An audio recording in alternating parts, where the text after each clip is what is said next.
It's the Woodworking Morning Show.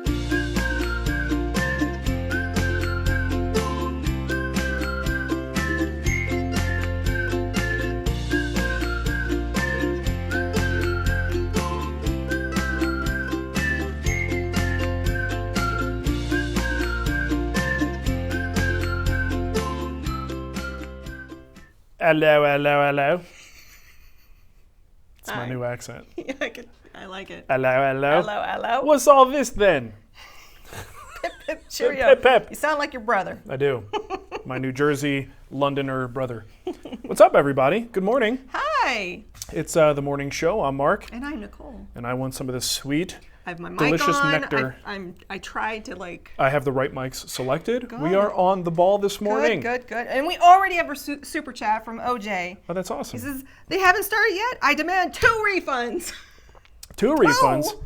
And then he gives us an additional $5 so that now we have to refund him again. I can't keep up, you guys. I need to learn OJ's real name. I would think OJ doesn't want you to know his real name, as evidenced by his screen name. So yes, today, I'm blonde again. Yeah. Very blonde. And I'm less gray. Oh my God. So adventures in hair. Clearly, a heaping load of dye has descended itself upon the Spagnolo house. Okay, what the hell are we talking about? I don't know. Okay, let's do a show. I want to say happy birthday to Scott Johnson over at Frog Pants. Oh, happy birthday, Scott. Happy birthday, Scott. I know you don't watch us, but that's okay. He doesn't. He doesn't care. I do a little podcast. Well, it's not a little podcast, but on Wednesdays, I go on the morning stream. It's an audio podcast with Scott and Brian. Jack says, looking like a Marine, high and tight. Look, there's only one haircut that Marc knows how to give himself, and it's high and tight. I don't know how to do anything else. I mean, it's a clipper cut, because that's all I can do by myself. Tom thinks your shirt is cool. Oh, thanks. I bought that. Yeah, Nicole got that for me. It was one of those weird I loves it. Facebook things where they can, like, scan what you're looking for. They know what you're interested in. And so they served it up, and, like, I like that shirt. Like every other ad I get for t-shirts Sold. is smoke, brisket, not meth. That just keeps coming up over and over. It's ridiculous. The other thing I want to mention is we didn't have any Patreon supporters to announce today, so you notice there's like a little vacancy thing there. It says your name here. If you want to help support the show, you'll get your name up there on the title screen. That's at patreon.com/woodwhisperer. There's other benefits too. There's an after show. And there's unspoken benefits that I haven't We don't speak of them. I don't even speak of them. We start using a service called Buongiorno, and Marc and I do private little personalized thank yous to everyone that subscribes. I have about 6 or so. We usually do them after the show. Yeah. Josh, I don't know if you're asking me, but he says, where'd you find someone to cut your hair? I'm starting to look like Matt Cremona over here. Well, no one wants that. Okay. I cut my own hair. Yeah. That's the reason why it's shorter. We could give Wall a little thank you. They sent you a gift pack of like cutters. Yeah, they did. Hold on. What are you doing? Sorry. I just got a notification that the stream connection isn't as good, so I want to which is weird, but I'm going to turn all my cameras off in the Did you house. use a Flowbee? Oh, the Flowbee. It sucks as it cuts. All right. Sucks and cuts. So we do have questions here pre-selected from the folks at Patreon, not the people that work there, the people that are patrons of ours on Patreon. And Nicole will get the rest of the questions from our chat room on the YouTube. YouTube, and I grab it and I throw it in. So even if you asked it and you're like, well, they didn't answer, I might. Yep. She slaps it, flips it, and rubs it down. All right, Sebastian wants to know. Says the video is cutting out. Yeah, that's what I said. I'm getting like weird notifications about the internet quality. We said cut it out. Cut it out, Nicole. It's back. It's laggy. Yeah, I don't know what's going YouTube. on. Let's blame YouTube. Let's do that. We shouldn't both drink at the same time. Okay. You mentioned that you got rid of your crosscut sled and that you're now only able to use or only using the Incra fence. It also works pretty well for me, except for when I need to cut really small parts. See this picture as an example. I can't easily use the outfeed part of the Incra system. What would be your solution? Extending the sacrificial fence of the Incra sled. So here's a little photo. You can see what he's talking about. So you see that little piece of walnut? That's a stop that's up against his fence. He puts his skinny little workpiece up against that, and then he can make his crosscut, and the crosscut just falls away. So I have 2 potential solutions, maybe questions for you. First question is, what's wrong with that? There's really no reason why you can't just... What's up with that? What's up with What's that? up with that? There's no reason why you can't do exactly what you're showing me here. That piece can just fall off. You might get a little bit of tear out there, and the piece might go for a little walk, like the blade might hit it a little bit and it'll skirt over to the side. You want to grab those offcuts carefully and remove them so they don't go back into the blade. But I do this all the time. The offcut just falls down. It's not that big of a deal. If you're super concerned about it, you can cut a smaller piece of just 1/2 inch plywood, 1/2 inch stock, double stick tape it to the right of the blade. But in front, or I guess in back, depending on your perspective, do it so that it doesn't interfere with your stop. As long as it's at or below the surface of that crosscut sled, you could rely on that to catch, catch your offcut. And the third thing that you can do is go the other way. Use the stop that's built into your fence system and have, you got about, what's that look like? A 2-inch piece, a 2.5 inch long piece. You could set your stop for 2.5 inches, and then you have your the excess going to the right on the saw instead of to the left. That can be a little bit tricky, but you would still have the support of the sub-base system there. And you might want to also have done this before. Grab a pencil with a big chunky eraser on it and use that to hold the piece in place, just as a little bit of extra support. So when you make your cut, you go forward. It's a David Marc's thing. He did that all the time, even on a regular crosscut sled. And when you come back, it's nice and secure. So those are 3 potential solutions for you. Trace. Okay. Little silence there as I'm reading comments that I shouldn't bother reading. Yeah, don't worry. I'm handling it. Cole Mason. Cole! Soon I'll be ordering my first 2 hand tools of good quality, the Veritas Standard Angle Block Plane with PMV 11 blade and a dovetail saw. What sort of setup would someone generally encounter when setting up new hand tools? Why Veritas, you ask? As I am a Canadian, I'm obliged to order from Lee Valley, otherwise my maple syrup rations will be taken away. Hey, you should send us some maple syrup. I watched a thing on Netflix about that whole maple syrup heist. Oh, yeah. It's pretty intense. So I was part of a show Brian did. Yeah. Has it been a year? The Next American Probably Top over a year? Podcaster. It was basically a podcasting competition. I was one of the judges. And if you're ever interested in like audio podcasts and like some good tips about starting one, this is the show to listen to. We had, I think, 12 just brand new people that wanted to get into podcasting, and one of the podcasts was about the Maple Heist, and it was so well done that we told her, you need to make this into a podcast. You need to sell that to Netflix. It was so good. That's cool. I'm gonna put a link to the Next American Top Podcaster podcast in the show. Seriously, if you're looking for an interesting view behind the scenes on podcasting and some good content, give it a listen. It is cool. I'm interrupting you. I can tell you're. Oh, I'm just in the middle of answering someone's question. That's all. No, you weren't. I thought you were done. I just read the question. I haven't answered it yet. Okay. But if you want to talk about podcasting, Hey. excuse me, I'll just keep clearing my voice this morning. Yeah, you keep doing that. You just want to talk about Scott and Brian, that's fine. I know. I'm talking to him about them a lot. Okay. Lately. So here's the plane, or the little block plane he's talking about. It's a nice little unit, the Veritas. Beautiful little thing. Here's the joy of buying something like Lee Nielsen or Veritas. You should have nothing to do. You might take that blade that they send you and maybe give it just a little bit more of a honing. Maybe you want to put a secondary bevel on it, but you really shouldn't have to do much of anything. The planes you have to do something to are usually the ones that you get at Home Depot or something that's, that's going to cost a third of the price. You shouldn't have to do anything, right? So maybe hone the blade up a little bit, but pop that blade in there, extend it, make sure it's even on both sides so you don't have one side protruding more than the other, and start cutting wood. That's the joy of getting a high quality plane. They take that time to, their quality control is good enough that the plane is in great shape, it's ready to go out of the box. Love it. I know you don't want to pause, but the chat is everyone's having problems. I don't know what to do about it. We're in the middle of a show, Nicole. Yeah. You wanted to pause and go reboot the router? Well, I'm just making sure that There's absolutely nothing that I can do right now. Because oh, yeah. Ooh. Yeah, I don't know. All right, keep going forward. Keep it going forward. Keep going forward. Yeah, it's a bummer. What are you going to do? You know what? We're not really doing anything important here anyway, so What's the difference? Araya Woodwork says, after gluing a tabletop made of alder, 74 by 38 by 1.5, the top has developed a cup.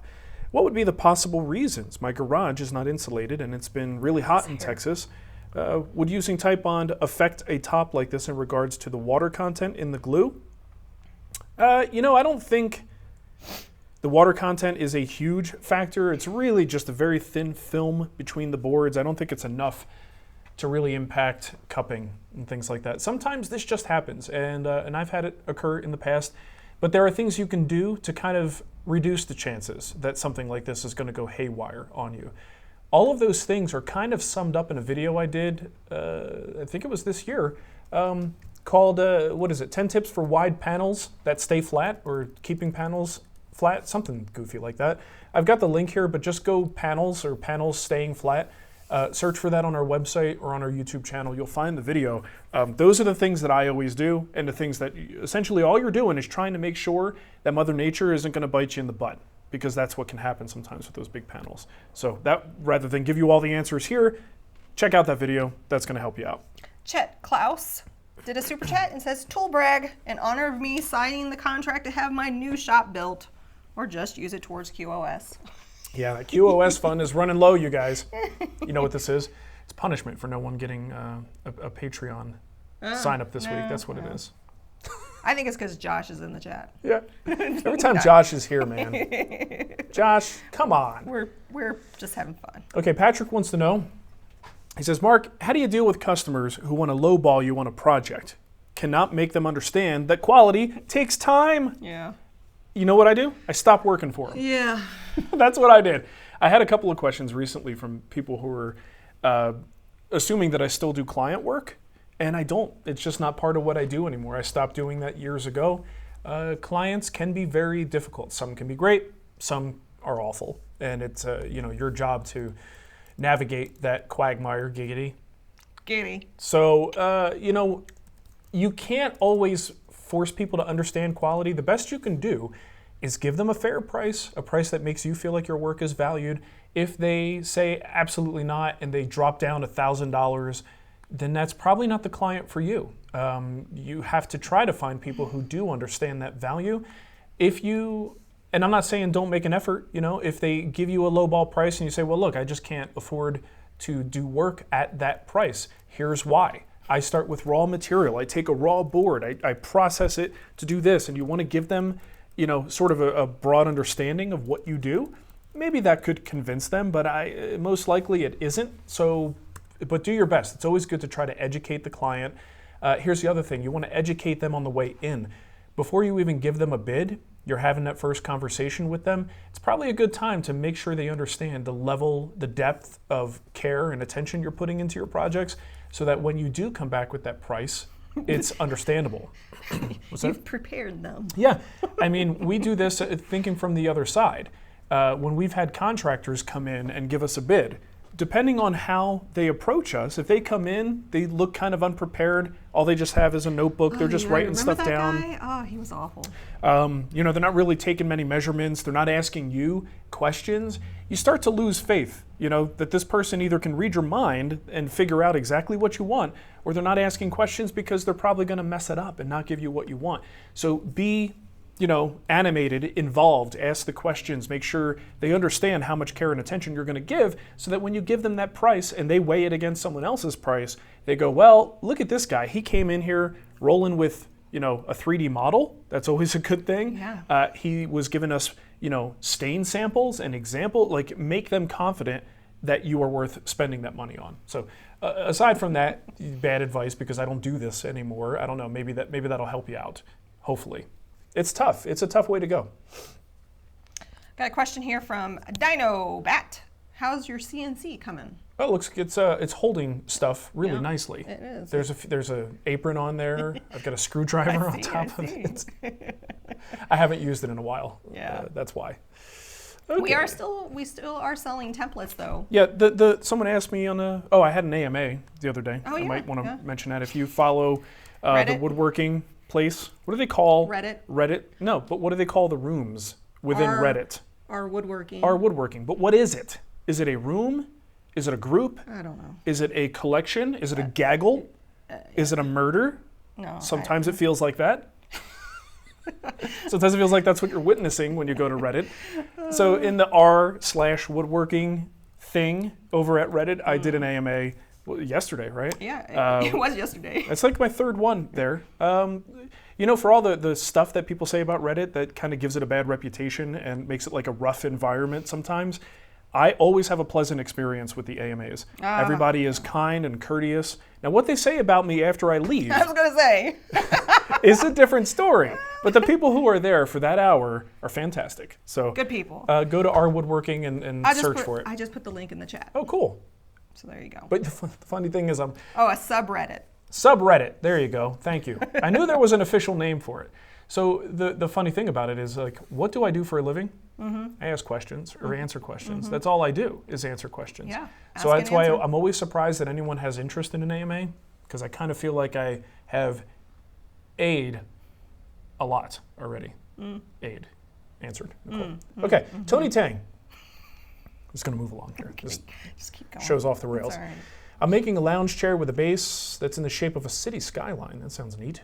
So there are vertical beams of different lengths glued together. The beams are 3-inch thick. Wow, that's substantial. And the base is about 40 inches long. The shortest beam is about 3 inches long, so I'm concerned about the strength there. So I was thinking about routing a deep dado at the bottom of the base to add a long strip of plywood to that dado. Can I do that without wood movement kicking me in the you-know-what later? Well, I would love to see drawings or a picture of this, Tony, to give you really solid advice. But as I'm picturing it, I'm seeing this skyline of small pieces. Well, they sound like they're actually big pieces, fairly thick pieces. But each one kind of represents a different building. I don't know if those pieces are all glued together in a quasi-panel or not, but it sounds like they might be touching each other or close to one another. And if that's the case, you essentially just have a wide panel. So wood movement rules absolutely apply. So if you were to completely lock that cityscape down to a rail that's at the bottom with some kind of a piece of plywood, a strip of plywood, you are restricting movement. So the whole thing is it's all cumulative, right? So if you have a 2-inch piece, a 2-inch piece, a 2-inch piece, that all starts to act like a big wide panel, even if you have different lengths, right? So you could be in hot water if you do that. So again, I can't give you like alternative advice without seeing a little bit more about the project. So maybe send me a picture and I might be able to help you out a little bit more. Who do you have next? Robert? I thought one of them did send you a picture. Yeah, I've got pictures okay. for a couple different things. Yeah, okay. Jax has a picture. Okay, Robert says, how do you deal with all the sawdust and wood shavings that build up? I have enough fire starters, mulch, compost to last me for a few years now. I'm looking for other suggestions at this point, assuming you have way more than I ever will, and was wondering if you're dealing, disposing, reusing, recycling, whatever with it. So we've talked about this in the past. We had a person locally, an artist, that was using it to kind of smolder clay as part of a weird smoked effect. You dig a hole, put the pot in, and then you put the wood shavings all around it. It was some kind of process she was doing. I think we lost touch with her. Yeah, we gave her plenty. I think she had enough. I think we gave her plenty. Yeah, honestly, at this point, I don't use it in our garden. We don't really have a big yard, and a lot of the garden space that we do have is mulched, and it's like dark brown mulch, so wood dust wouldn't really do so well out there or look very good. So I throw it away. I wish there was a better solution for it, and but I got to tell you, with the amount that we produce and the fact that usually it happens, I'm in the middle of milling. That much. No, but we produce enough that I can't necessarily just keep dumping it somewhere or recycling it. So if there were something that were convenient, I would totally do it. But I don't really have a great suggestion for you. It's a whole thing. People are like, well, you do all the barbecue, make fire starters. I could probably get a 2-year supply of fire starters out of one bin of dust. Yeah. And really, my fire starter is a match. So I don't usually need anything more than that. Okay. So Jack's got a problem, Nicole. I hear. Jack has a big problem.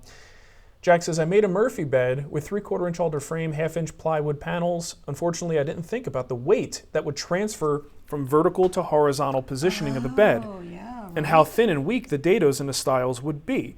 My stiles are cracking at the ends where the stub tenons and panels insert by about 3/4 of an inch. I want to reinforce the junction of the rails and stiles and created a few pieces of 3/4 inch thick alder that span across the intersection and create a sort of basket weave appearance. I'm stuck on how I should attach them. If only at the rails, I'm afraid that the cracks will just continue and trap the width-wise expansion of the stiles. If I only attach it at the stiles, I'm afraid the cross-grain attachment will prevent expansion altogether and cause more cracks. So here is a drawing. Jack did send a couple of pictures, but this kind of expresses it the best. So it's a whole big frame and panel, 6-panel design there. And this little thing that he wants to glue across that joint is the 1-2-1 that you see there. So we're looking at basic frame and panel design here. The rails and stiles probably, if I had to guess, look like they were maybe 2.5 to 3 inches wide. So here's the thing, Jack. I'm afraid for the long-term viability of this product. The whole thing in general, I don't know that you're going to get what you want out of it with this repair. But considering that you're faced with a potential do-over, which would really suck, I think it's time to do what you're saying. To Band-Aid it, try to make it work, try to make it just a little bit stronger. And if things still don't work out, this little repair that you're doing, the reinforcement, at least you tried something, right? So in the case of a frame and panel, the movement is all in the panel, right? Movement happens the wider the board is, the more movement you see. So when you're looking at rails and stiles that are maybe 2.5 to 3 inches wide, sure, there's going to be a little bit of movement. Is it enough that if you do a cross grain thing, is that going to really cause more problems or make more trouble than it's worth? In this case, I don't think so. I actually think you're fine. 2 to 3 inch rails and stiles aren't going to move that much, and there is flexibility in wood, flexibility in adhesive. So if you just go all the way across that joint, put your little basket weave thing in there, there's a chance it might be just fine, especially in a stable interior environment. It's really those panels, and in this case you use plywood, so you don't have much movement there either, but it's the panels where you go nice and wide that we're concerned about. Door frames, I've made door frames 2 to 3 inches wide where I've really just precisely tried to get a 1/16 of an inch gap all the way around. And if the frame were to expand a lot, I'd have a problem, right? Eventually trying to open that thing, it would catch. So there are climates where that could very well be an issue, but I'm just thinking inside a house, I think you are probably okay limiting the movement and hopefully reinforcing it. Tony Tang is in the chat, and he wants to know how do we send you pics? So when you write your comment on Patreon, if you have your picture hosted on like Flickr or any hosting service, even Facebook, any Microsoft or Apple thing, a lot of times you have a shareable link, a Dropbox link. It's got to be hosted somewhere else. Yeah. So just put the link in with your question. A couple of people did that today. Yeah, and that's why I was like, that was perfect. Mm-hmm.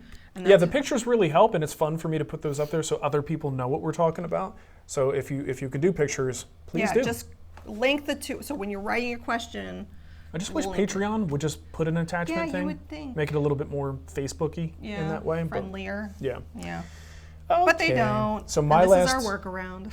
My last question is actually for the after show. Okay. It's about barbecue. Oh, yes. Well, I wanted to bring up, a few weeks ago, I had asked... How's the stream? Any better? I don't know. Go ahead. I had asked everyone to let me know of either a YouTuber or an Instagram account that they like that had really low, less than 10,000 followers. Yep. And I've gotten a lot. So I'm going to every week slowly go through this list. The first one I want to mention is from Robert Brower. He's mentioning and giving us a YouTuber named Like Wood. He is a CNC operator and makes furniture from CNC. Perfect. He makes furniture that looks like wood. Like wood. Yeah. Okay. He only has 5,000 subscribers. Well, that is a travesty, Nicole, and let's change it to 5,003 today. That's the difference that you get here at the morning show. But he has, he's been doing this for, looks like around 2 years. Lots of cool projects, trivets, chairs. This is all CNC. So if you want to check out Like Wood, that's his YouTube channel. And Wonderful. That's what I got for you on the woodworking side. Also, Robert said, wait a minute, is this? I put a lot of effort in it. Now Is Marc that has. him? I don't think so, but is that Robert? He says may get inspired by my designs, so he's talking about himself. You weren't supposed to submit yourself. And you let him through, Nicole. You let him get through. It's still a great channel. Yeah, it's fine. It's a great channel. It's fine. There he is, right there. There's Robert. Well, here's part of the problem. If you are an underserved sort of Maybe channel, not everybody knows about you. well, how do you get someone to nominate you? Yeah. So, but still, try not to do the self-promotion thing. Try to nominate someone else. But Because I'm going to read the comments. I get it. I understand. It's difficult. And then Matthew Bronner, one of my first submissions, gave us a barbecue channel that he thinks that you're going to like. And he says, straight up, down-to-earth guys who give excellent, honest advice about barbecue and smoking. Also does a live weekly event with member interaction. What And it's is called it? Just Piddlin'. It sounds like something I would call a barbecue I channel. know. Just Piddlin' Just Barbecue. Piddlin'? Just Piddlin'. That's fantastic. So I'm going to go follow you them. need to. They have roughly 8,000 subscribers. Well, that's because they didn't put the T in just. No one knows how to find it. Yes. It's just Piddlin'. Okay, I'm going to look that up and I will subscribe. So I put both a link. That's Just Piddlin'. And then I'll put Like Wood also in the chat, and we'll put those in the show notes as well if you're looking for some new follows on YouTube. And I'll try to feature a couple of these every week. Okay. Let's see. So there was a question here. Oh, Nicole? What? Don would like to know, have you stopped sending out your weekly newsletter? No, I actually prepped it. I'm behind. She's behind. But I did. It's ready for you. And I will say that the newsletter has become more of a monthly thing anyway. Yeah, we well, wanted to kind of consolidate the message Yeah. and not, hit people 4 times a month. Yeah. Especially if there's nothing new that's happened, Yeah. So Well, people do like to see the projects. So, We're overdue. that's initially what it was. It was just me showing projects. yeah. Okay. So Oscar has a question that's kind of interesting. If some rich person walked up to you and offered cash for your entire shop, what would the magic number to start new be? His is $25,000. Well, someone else brought up a really good point. My shop is actually attached to my house, so you would need to buy the entire house. But I think what he means is every tool, every woodworking related item in this space just leaves. What would the magic number be He's just to start trying. over? Well, look, you don't want to ask me this No, question. he's been building this up since 2003. Well, more problematically, is that a word, Nicole? I'm going to make it one. The thing is, I'm sponsored, right? So if, worst case scenario, let's take it in a different direction. If there were a disaster, something happened in my shop, tools just gone. I'm being as honest and open as I can. I could get new tools here very quickly. I don't know that they would be real happy about it, but we have a sponsor for a reason. And one of those reasons is to make sure we are supplied with tools so that we can continue to make content to show their brand and to teach people woodworking. So in my case, it would be a really crappy thing to do, to accept money for all of this and then be like, hey, Powermatic, I lost my tools, Right. but I happened to find this check for 25 grand. Like, the scenario can never actually play out. But that said, I'm just in a very weird position. How much you spent How on am I yourself. supposed to give a number to know. that? It would be disingenuous, And here's the thing, for me, it's an inconvenience thing. Every tool that comes in has to be calibrated and set up and put together. $1 million. So Richard the said. real question is, Well, maybe not that how much money would it take? Let's take all the ethics out of it. How much money would it take for me to want to reassemble and put all of these things together again? Probably $100,000. I would do it for $100 grand, and then we would put some serious candy bar? money into. I just give you the candy bar. I would do it for a candy bar. Nicole. Very cheap. We would just have $100 grand to put in some savings and investment accounts for the kids. There you go. That's what would happen. I got a question from Sly.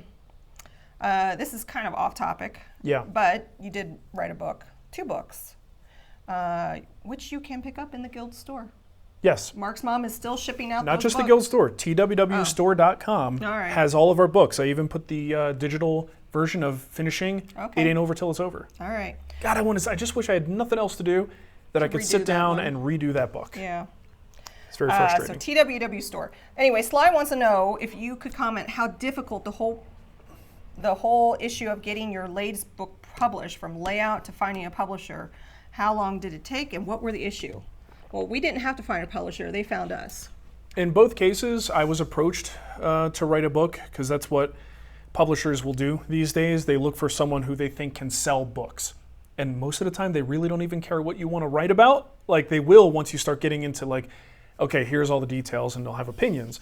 But generally speaking, if you have a name and you have an audience, then you're someone who potentially could sell a book. So in both cases, that's what it was. So hybrid woodworking was the first one. That was the more challenging one. That was definitely more challenging.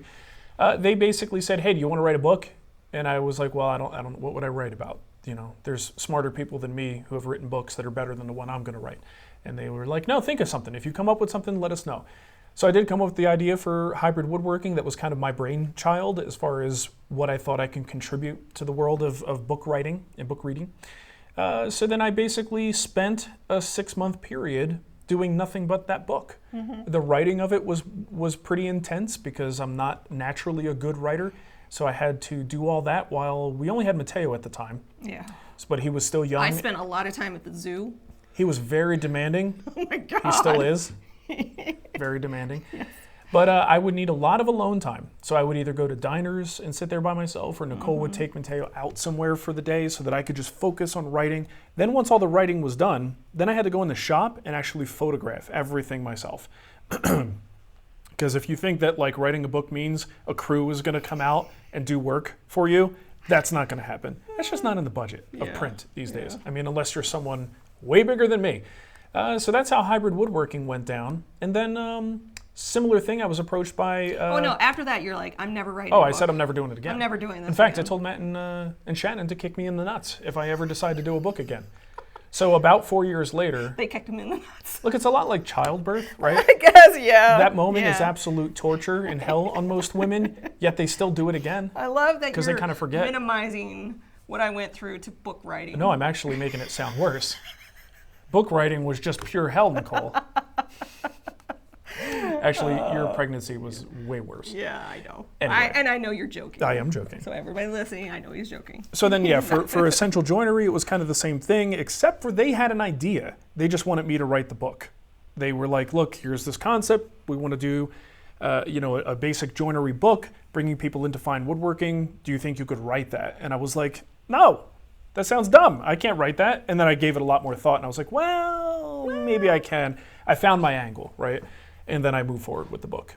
Gazank has a great question. When are you going to do a barbecue book? Because those are hot. I don't know enough about it. Yeah, I know you don't. I mean, that didn't stop me from doing a woodworking yeah, book, but that's true. admittedly, I'm still way early in the learning Yeah. phase on barbecue. Like, I don't want that kind of, I don't want that kind of heat. I love Pina's question. Look, he says, when are you going to confront Cremona about his cheap Friday Live copy streams? Listen, you start a thing, Yeah. it works, people go, We're honored. hey, wait a minute, I have a camera, I have a wife, I can do this too. And then and you can. And then you can. Yeah. It just, it's fine. It's fine. They do it in the evening. All I can say is this wouldn't be the first time Matt just kind of stop copied something I did. It's kind of the secret to his success, frankly. No, who cares? It's fine. I know you're joking too. So what? I love the fact that people do this because I think it's important to understand that we're all just kind of regular people. Like, I didn't want to dye my hair, but after listening to 1,000 people point out how gray my hair was, I'm like, God dang it, I want to just shut up. Dye the hair, let's get it over with. Mine was red. Right? But we're just humans, When you cut me, do I not bleed, Nicole? Yeah. When I fart in a room, does everyone not smell it? I do smell it, Nicole? and I leave. And when, I think it's important to see the family element of these things because you guys are compelled in some ways to support us, right? To watch Whether this it's- train wreck. Whether it's financial or just simply by viewing these things certainly helps us. But we have a lot of asks out there, right? A lot of times we're like, hey, support the show. We appreciate your help, blah, blah, blah. Well, who are you supporting?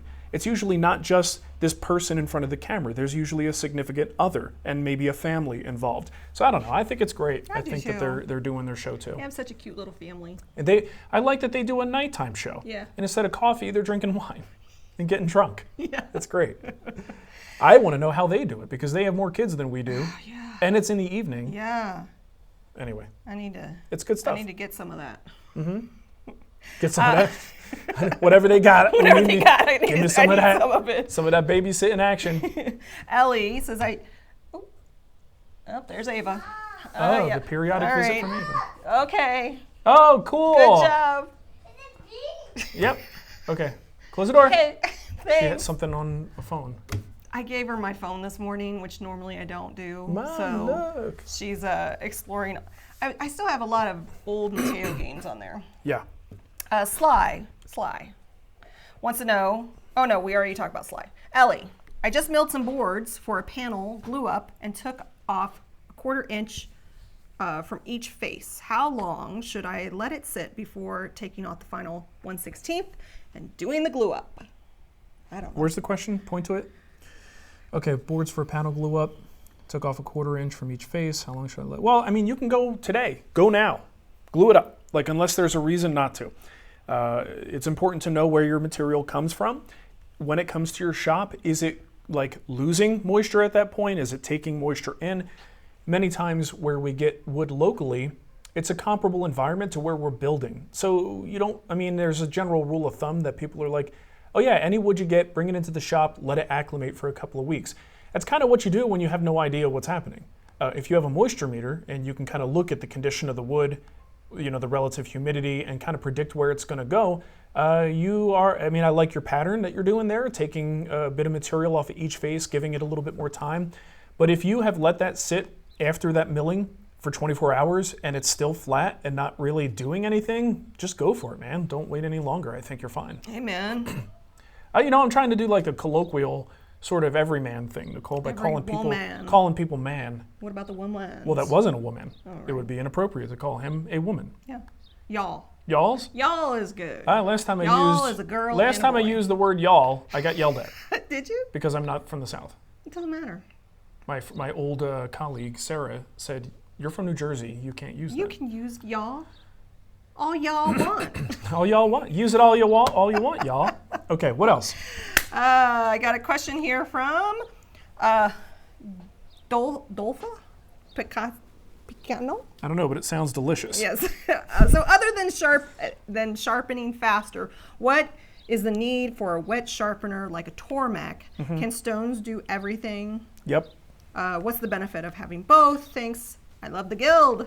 Okay, well those Sorry, I systems, messed up your name. those systems are kind of designed to do a lot of different things. So with a Tormek, you could do scissors, you could do pocket knives, you could do kitchen knives, you could do turning tools. It's a whole system. And yes, it will also do plane blades. It will also do chisels.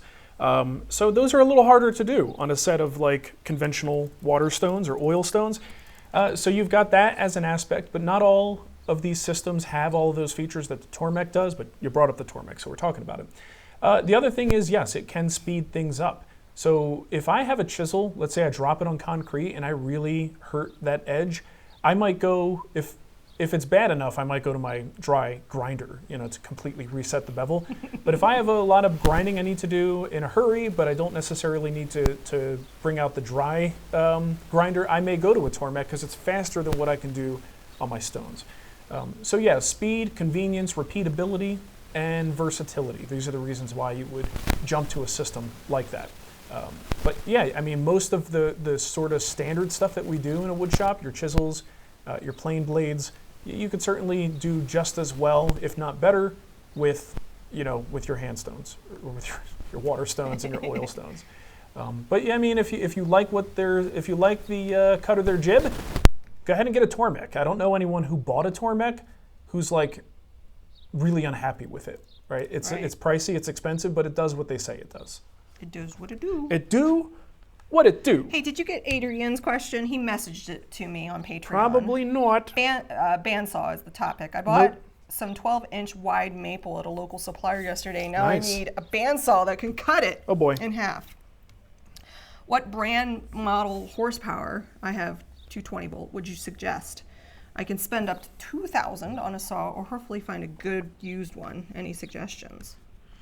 This goes under the category of questions I hate answering. Because in order to answer a question like this, experience with you have to have a good understanding of the market. And I'm not saying what bandsaws do, but what's available currently and what the price range is. I don't know. It would take me about 15 minutes of research to kind of look around, read some reviews.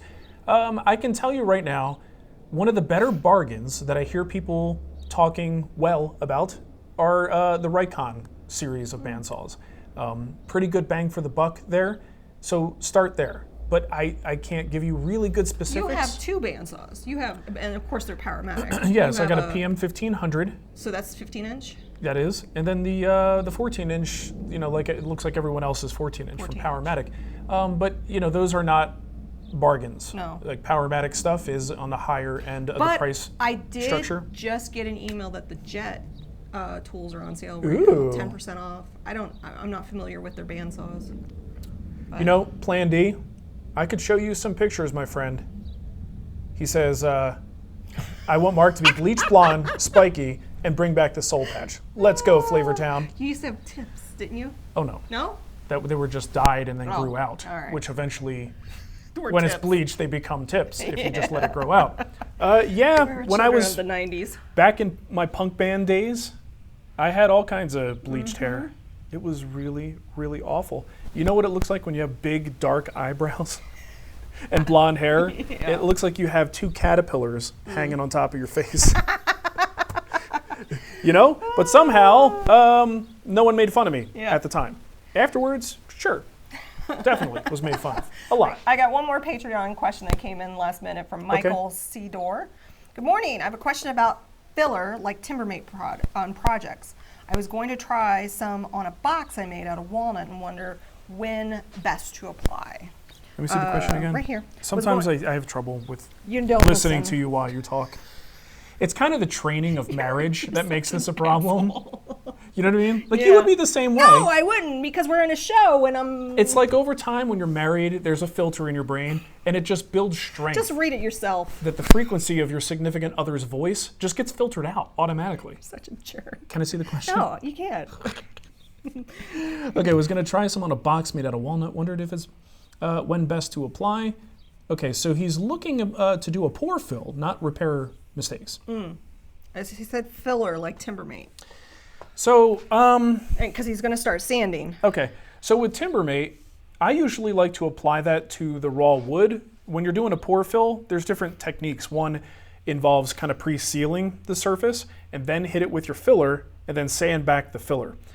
You can do that. There's nothing wrong with that. For this particular stuff, I actually like to just go on bare wood. So I would sand to my final grit, 220, whatever that is, hit it with the filler, let that dry, and then sand again with the same grit, that 220. You may have to apply a second time, but with Timbermate, I find most of the time, one application is all you need, and go forward from there. I mean, depending on what you're trying to do.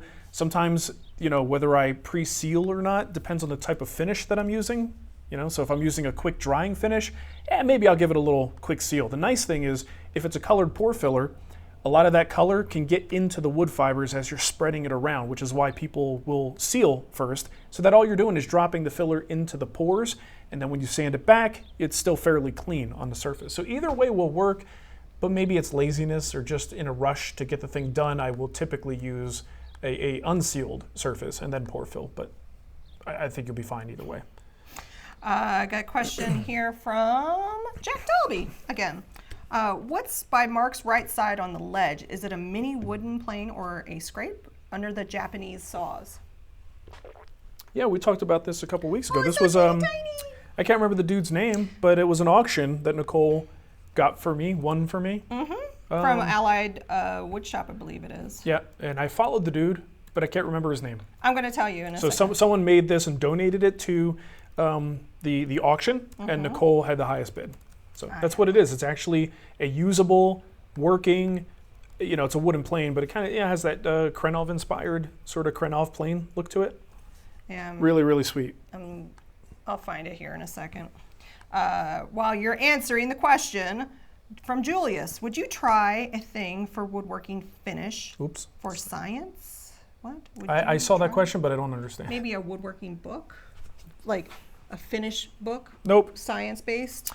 See, when you have a background in biology, that doesn't necessarily mean you're going to be very good at explaining chemistry of finishing. The best person to write a book like that is someone who actually works in that industry, because even if you understand chemistry, there's a lot of industry-specific things happening in the world of finishing that would make it something like you really want to get someone who works for the people who make the general finishes, right? Or someone who works in the R&D department for Sherwin-Williams. People like that, not people like me. I just do the best I can to understand it and then talk about it to other people. Scott Nelson. There you go. You can find him on Instagram. Escoot is more. Yeah. Escootismo. Escootismo. Escootismo. I remember Escoot is moi. Escootismo. That's Nicole's pronunciation. I like that.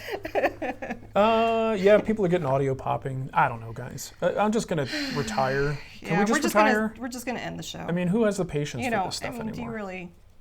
No one cares. We're just going to stop doing it. So I did put this up accidentally earlier. Tommaso wants to know if the monthly drawing's ever going to come back. Monthly drawing? Yeah, the giveaways. The giveaways. I can safely say probably not. They're a lot of work. That was, that was something that really took up a lot of your time. It took a ton of my time. And it was just as you finish it and you're like ready to kind of move on with things, then the next one would come. Mm-hmm. It's very difficult to do. I do them occasionally for our primary sponsors. So Type On and Powermatic usually will give me something, but it's been such a crazy time with the shutdowns and COVID that I don't think that's really on anybody's mind. But I'll reach out to them and ask them if they want to do anything. Yup. I'll do my job. Kojak Silverback is asking about that AMA we mentioned. It went well. I enjoyed it. Nobody asked me anything awkward. I was expecting some awkwardness. Mm-hmm. But nobody asked anything that was inappropriate or awkward. It was pretty nice. There you go. All right, so let's see. I just picked my winner. I don't think I'm going to announce the winners anymore in the show for the Guild Project from the questions on Patreon. If you're a Patreon subscriber, you'll find out who the winner is? You'll find out. I just directly comment to them. Okay.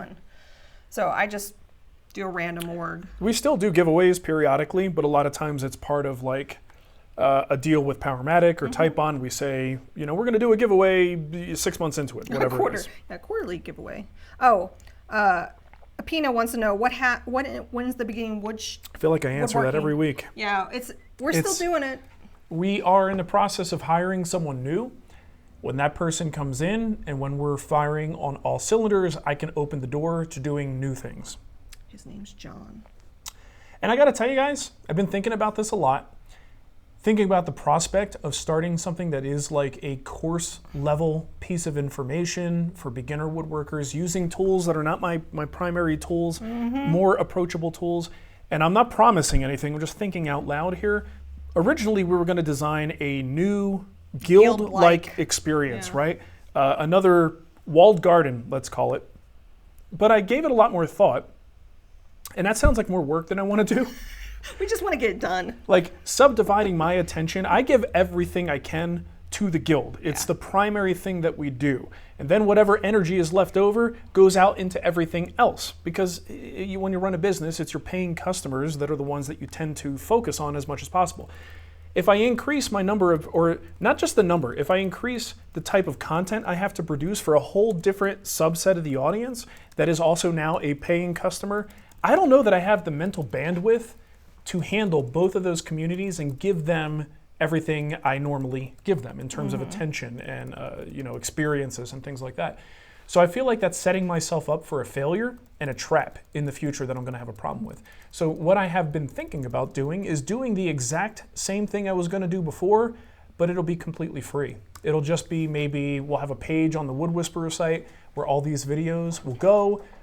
There will be a lot less pressure for me to continue adding things to it. I could just do the intro course, and if I decide to never do anything else, then that thing will just be out there for free, Because woodworking, guys, I'm going to tell you something. Woodworking information should be free. Shut up. It's something I've always said. Some of you know what I'm talking about. But this, this stuff, I feel like it's better as a course that's out there for people to enjoy, and we won't charge for it. So, again, I reserve the right to change my mind on this, but as it stands right now... As we get into it and you go, holy crap. This is a lot of work. I wish I could get paid. No, I honestly don't think it would be good for me to make it another paid course. Yeah. So, yeah, that's what may happen. David says, Just, oh, bandwidth, you sound like a VP of a big company. It's just us. But I'm actually the president of a very small company. Very, very small. I'm the VP. Nicole's my VP. She's my VIP. PIC. My PIC and VIP all in one. All right. What else we got? I think that shall do it. I've notified my winner for their guild project. Oh, you know what I should probably do? What? We also continue this in an after show, and I'm going to put that link. So if you want to come hang out in the after show, we talk more casual in there. David is asking if, good to see you guys, any chance you can start small projects like you did before? Was so much fun, please. I don't know what you're talking about, David. I always generally do a mix of projects, from large things to small things. We did, kid-related things that tend to be very DIY type projects. So I'm not really sure what you mean by small. Do you mean physically small, or do you mean, more DIY friendly? I'm not really sure, but either way, I do try to mix it up. So that's always been the goal overall. Mix it up. Yeah. All right. All righty. Tom Osso's in the chat. He said, I heard my underwear came up in the AMA. It did come up. The guy was like, what'd you do with Tom's underwear? And I was like, how do you remember that? Like, it was such a blip in time that we talked about. It was really Tom asking the question. Yeah, that's what it was, his other account. Hey, what about that guy Tommaso? I hear he's really cool. He's a good buddy. Does he have good buddy status? Okay, what else we have? All right, I put the Are we link. done? Yep. Okay. We should probably say We're done? Yeah. no show next week. Yeah. Marc, looks like we're gonna film Daryl. Yeah. So I'm going to Seattle. I don't want to. I know you don't want to. I don't want to. It's just not a time I where know. travel comes to me as like, yeah, sounds like a good thing to do right now. I made you a whole bunch of masks. But this has been a pre-order for over a year, Yeah, Nicole. yeah, That was the straw that broke the camel's back on how we handle pre-orders. I was like, this is stupid. We cannot do this again. Yeah. But people have paid for it, so if I don't do this, we are going to have to start offering refunds, and I don't want to do that. So we're putting you in a truck and saying, Goodbye, Marc. wash your hands. Good luck. Here's some Purell. So yeah, we will be safe. We will be practicing, distancing as needed, and you're going Daryl. to be wearing your respirator and Yeah, all yeah. that And Daryl is, practicing, as safe as is reasonable in his shop. He works alone. So I will be there for a week, which means I will probably not be back by Friday. Almost, even if we get done early, I'm not going to be back by Friday. So I'll be out of town, but we'll catch you the week after that. He's leaving me with the kids. Yeah, oh my gosh. I feel so bad for you. You went to get your hair done the other day, and I'm like, what am I going to do? These kids are driving me crazy. Yeah. They're nuts. Okay. I just roll with it. So we have an after show that is going to start right after this. Lots of off-topic discussion. If you're a patron, again, patreon.com/woodwhisperer, you get that in the feed there, and you could hang out and ask us some weird off-topic stuff. Okay? Okay. All right. Thanks, everybody, and have a great week. Or have a great 2 weeks. Weekend, too. And a great weekend while you're at it. Bye. Okay. Bye-bye.